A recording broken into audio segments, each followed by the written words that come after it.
ওয়েটারটা কোথায় গেল? এইখানেই তো ফেলেছিলাম।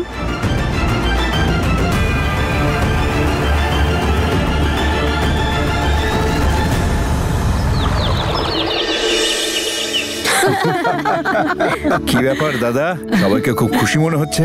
ঠিক আছে, আজ না হয় সত্যি আমাদের সবাইকে আলুর পরোটা আর আলুর দম খাওয়াবে। হ্যাঁ দাদু, আজ আপনাদের সেবায় আপনাদের এই সুপার ওয়েটার হাজির। বলুন আপনার কি অর্ডার আছে? ফুলকপির পরোটা। ওকে দাদু, তোমার? আমি আলুর পরোটা আবার আলুর দম দিয়েই। তারপর কি হচ্ছে সকাল সকাল? আর তুই হাতে পেন খাতা নিয়ে কি করছিস? এই সুপার ওয়েটার আজ অর্ডার নিচ্ছে। বলুন আপনার কি অর্ডার আছে? আমি আমারও অর্ডারটা নিয়ে নিন ওয়েটার। দুটো মূলোর পরোটা। সরি ঈশান, ব্যাড লাক, মূলো তো নেই আজকে বাড়িতে। আমাদের ভাগ্য আমাদের হাতেই থাকে মামি। এই নাও মূলো। পরোটা তো শুধু অজুহাত, গার্লফ্রেন্ডের সঙ্গে দেখা করতে এসেছো। কাউকে বলো না। নমস্কার। দাদু প্রণাম। এটা রেখে আসি। এসো এসো এসো, ঠিক আছে, দীর্ঘজীবী হও, বসো। লিখে নে, দুটো মূলোর পরোটা, মেশিন গান। লিখে নিয়েছি।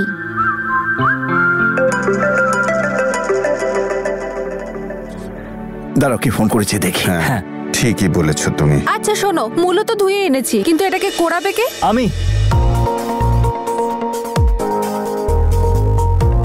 আরে আমি পরোটা শুধু খাবো না, হেল্পও করবো। দাও এগুলো দাও।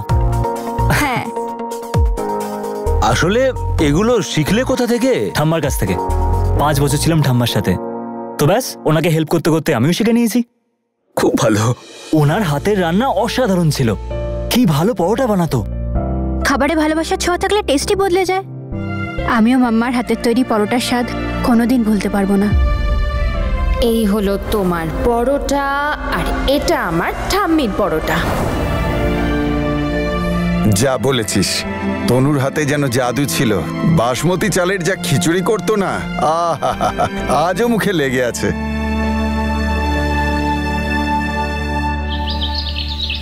হ্যাঁ ঠিক আছে, আমি দেখে নেব। হ্যাঁ হ্যাঁ। দাদু,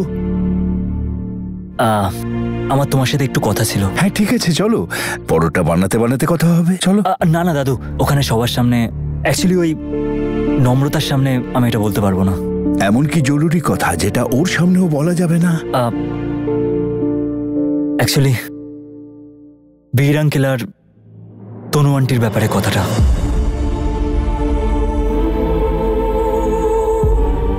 দাদু, আমি ওদের অ্যাক্সিডেন্টের ব্যাপারটা জানতে চাই।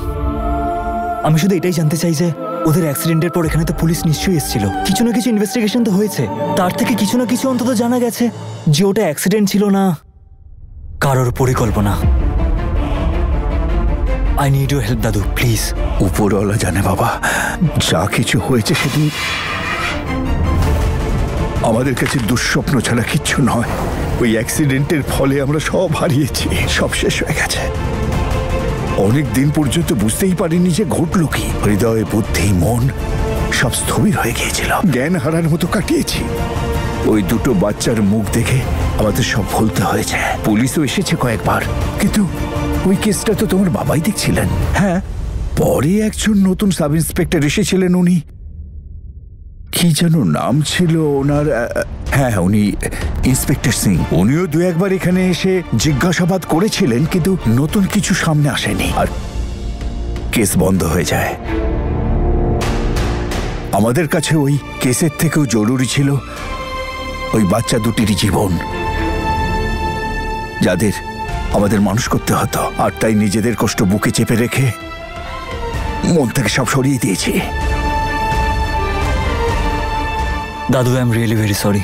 আমি তোমাকে পুরনো কথা মনে করিয়ে দিলাম। আর দাদু, I am really very sorry.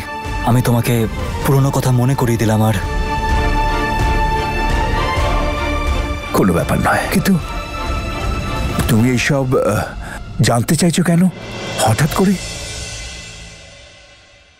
যখন আমি নম্রতার সাথে বসে গল্প করি, ও খুব চিন্তা করে। জানি না এরকম কেন মনে হয় যে এটা কোনো অ্যাক্সিডেন্ট ছিল না, অ্যাক্সিডেন্ট ছাড়া অন্য কিছু ছিল। যেটা আমাদের মধ্যে কেউ জানে না। ও নিজের জীবনের সব কিছু হারিয়েছে সেদিন, নিজের বাবা মা, নিজের সবকিছু। আর সেই জন্যই হয়তো এই সত্যটা সহ্য করতে পারছে না, আর তাই ওর মাথায় এইসব দুঃস্বপ্নের মতো বেশি আসছে। কিন্তু তুমি বুদ্ধিমান, ওকে সামলে রেখো। না দাদু, যাই হয়ে যাক না কেন, আমি সত্যটা খুঁজে বের করবই। যদি এটা সত্যিই কারোর পরিকল্পনা হয়, তাহলে এর পেছনে যারা আছে তাদের শাস্তি দিয়েই ছাড়বো, যাতে নম্রতার কষ্ট কিছুটা কমে।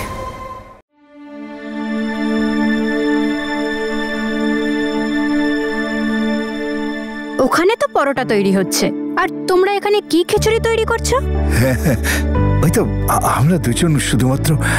জার্নালিস্ট হবে না? জিজ্ঞেস কর, আরো কয়েকটা প্রশ্ন করে নে। আহা, দেখায় বুদ্ধিমান, কিন্তু আসলে হাবিলদার। এই এসপি, ও, হাবিলদার। এসপি, হ্যাঁ? আচ্ছা, একজন ঠিক হলো আছে। জার্নালিস্ট, একজন পুলিশ অফিসার, আর কোনো গুন্ডা বদমাশদের রক্ষে নেই। এবার যাওয়া যাক। চলো পরোটা। চলো বাবা, চলো। বাবা। এই নাও বাবা, না আরেকটা দিদা, না পরোটা। না না, আরে, আর পরোটা না, আরেকটা নাও। 3টে অলরেডি খেয়ে নিয়েছি। হাই ঈশান। হাই নূর।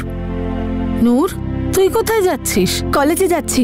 কিন্তু আজকে তো শনিবার। হ্যাঁ, কিন্তু আমার এক্সট্রা ক্লাস আছে তো, আমার দেরি হচ্ছে, আমি আসছি। আরে মা, কিছু খেয়ে তো যা। দাদু, আমার খুব দেরি হয়ে যাচ্ছে, আমি ক্যান্টিনে কিছু খেয়ে নেব। 1 মিনিট দাঁড়া, সব সময় দৌড়তে থাকে এই মেয়েটা। খালি পেটে যাবি কলেজে?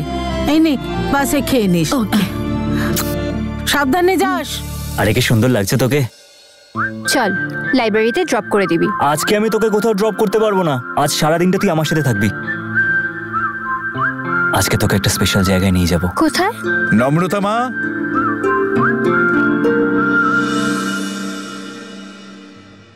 কলেজ যাচ্ছ? হ্যাঁ দাদু।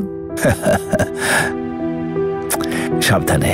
হ্যাঁ। প্রণাম নি। আরে বেঁচে থাকো বাবা, সুখে থাকো। হ্যাঁ। ঠিক আছে, সাবধানে যেও দুজন। হ্যাঁ, ঠিক আমি আছে। ওকে ড্রপ করে দেবো। বাই দাদু। বাই মা। দুজনকে কি ভালো মানায় না? আর খুশিও, খুব সরল ছেলেও। ওকে যখনই দেখি না আমার বীরের কথা মনে পড়ে যায়।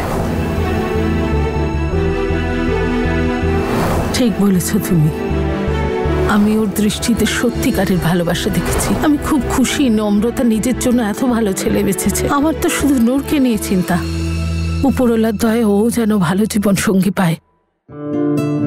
হাই, এত দেরি করলে কেন? সো সরি নূর, কান ধরছি।